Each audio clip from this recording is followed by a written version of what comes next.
This 100 days in office, we have not achieved anything. We have not seen anything. So he has to go and sit down and think very well to know that people are suffering in this country. This is not well in this country. We shouldn't deceive ourselves.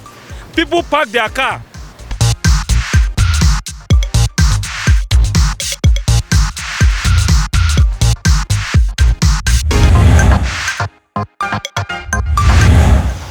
Hi, my name is Sinafi Omanga, and this is Eyes on the Streets.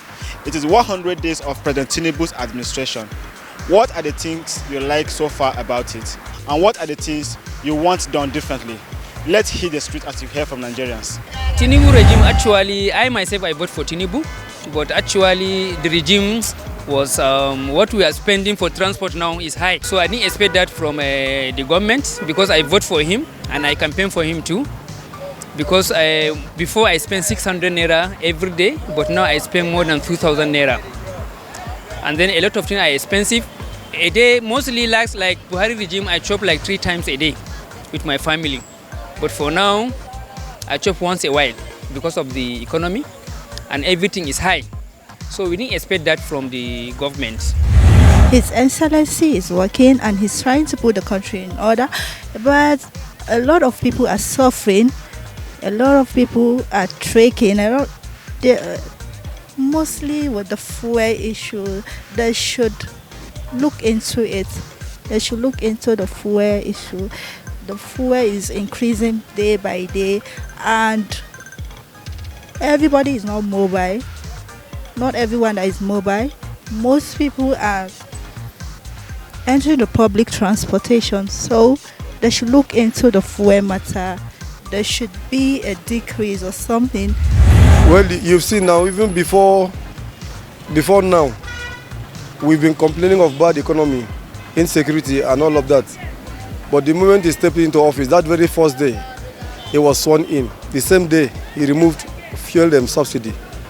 Not minding the fact that that very month, the fuel has been subsidized.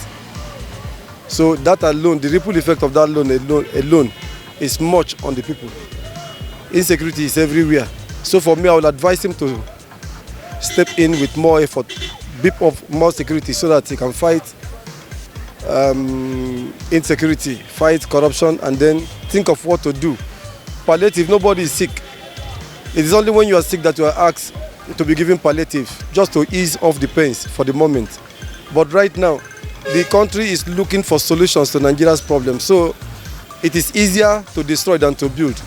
100 days in office is still very, very small. Well, my own personal assessment or perception towards these 100 days, actually, to me, what I've seen so far, he had a good policy and he meant well. But there are some certain other things that he needs to look into. Like, saying that there's no more subsidy for fuel, voila, is a good thing. Because if that one is strictly implemented, it's taking us somewhere better. But I believe before implementing such, there should be a comprehensive palliative just to, alleviate the suffering of the common masses. One. Then secondly, this issue of increasing school fees of different institutions here and there. So it doesn't make, to me, I don't see it as a very good thing, because if populace is ready to buy fuel at whatever cost, then we're still suffering to put our children in schools. It's not appropriate. I want to talk based on what I see that can able to be done. First of all, this government came in without putting things in place properly, and they remove fuel subsidy. That makes this sufferness and everything that the people are going through ×2. They would have put things in place before removing the subsidy. Let me give an example. Like this 5 billion naira they shared, they would have put this 5 billion naira back to the subsidy, at least and remove it like in 5 to 6 months. Foodstuff and everything would have come down. By then people would have prepared. But now they remove the subsidy immediately coming to the government, and it multiplied the hardship on people. So I guess in time to come, anything they want to implement, they would have give time. Let the citizen adopt to it. Tell them to prepare before they will do it. I'm not seeing any achievement in this government for now. And I'm not against his government, but the truth must be told.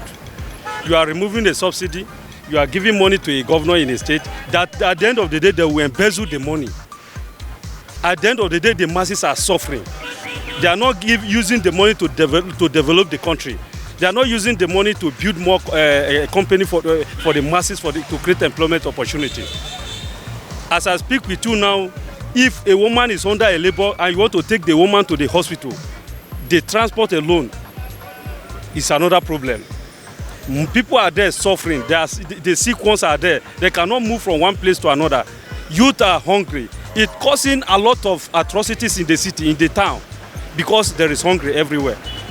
I'm not against the government, but what I can tell you is that I'm not seeing any achievement for these 100 days in the office. If you say the removal of subsidy is achievement, the disadvantage is more than the achievement. Why? Because we were not notified before they removed the subsidy. Immediately he entered the government and removed the subsidy, and look at what people are passing through.